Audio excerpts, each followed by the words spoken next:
At some point in time, there was an engine called Edward. He lived on a tiny remote island off the coast of England, where, despite its size, had at least 4 different railway networks, covering approximately 70% of the total landmass, and was seemingly the singular driving force of the island nation's economy. However, I digress. Edward's driver and fireman had just rocked up to work and were keen to get cracking. Edward wasn't feeling up for it, but they lit his fire anyway and set off, because, let's face it, they do control him. Any individual autonomy Edward possessed was purely coincidental, but as you can tell by his expression, he made the best of it. Also, there are other engines on the railway.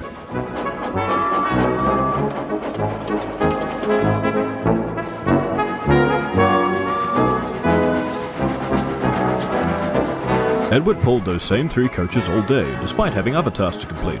Consequently, they were relegated to other engines instead. His driver and fireman were very pleased with themselves.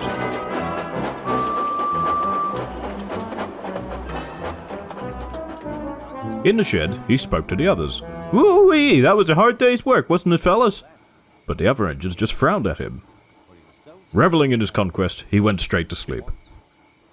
The next day, one of the larger engines was getting ready for work, an express passenger engine named Gordon. As you might infer from his facial expression and sheer size, he thinks himself more important than the other engines.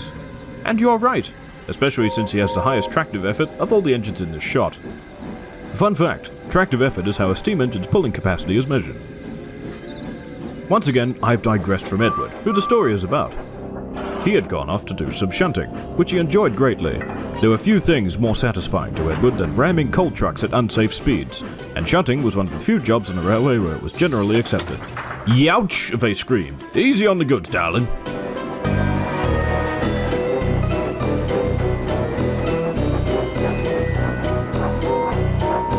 Edward shunted until all the trucks had either been sorted or destroyed. Then he pulled into a siding so his crew could grab some smoko.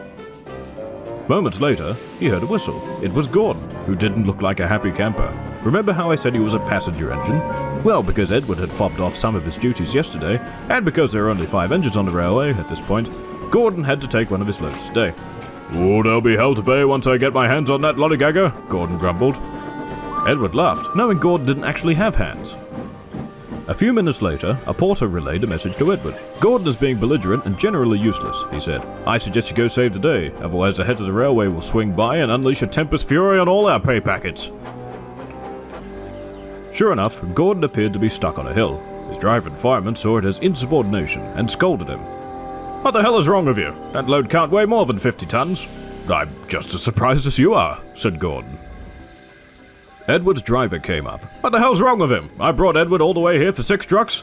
Gordon was feeling pretty embarrassed. "Look, can we stop pontificating and just sort this out?" They rolled Gordon to the bottom of the hill to give both engines a running start. "All right," said Edward. "Let's get this over with." "Yes, let's," grunted Gordon. "You know, if you didn't dilly-dally yesterday, we wouldn't be in this mess." "Hey, let's not get into who didn't do what," Edward said. "Let's just get this done and never speak of it to our superiors." "No promises," Gordon replied. Within moments, and with very little effort, they reached the top of the hill and Gordon went charging down at an absurd pace. Fortunately, it was a straight run. Otherwise, he would have surely derailed himself into oblivion. Edward was a wiser engine and proceeded more leisurely. But he was a little worried about Gordon's vague confirmation regarding the incident's confidentiality. So he pulled into a siding to drown his uneasiness. The driver noticed Edward's anxiety and proceeded to reassure him. "Don't worry, Edward. If Gordon says anything, we'll just tell the railway manager that Gordon was too weak to pull 6 trucks. He'll be scrapped for sure." Edward felt much better.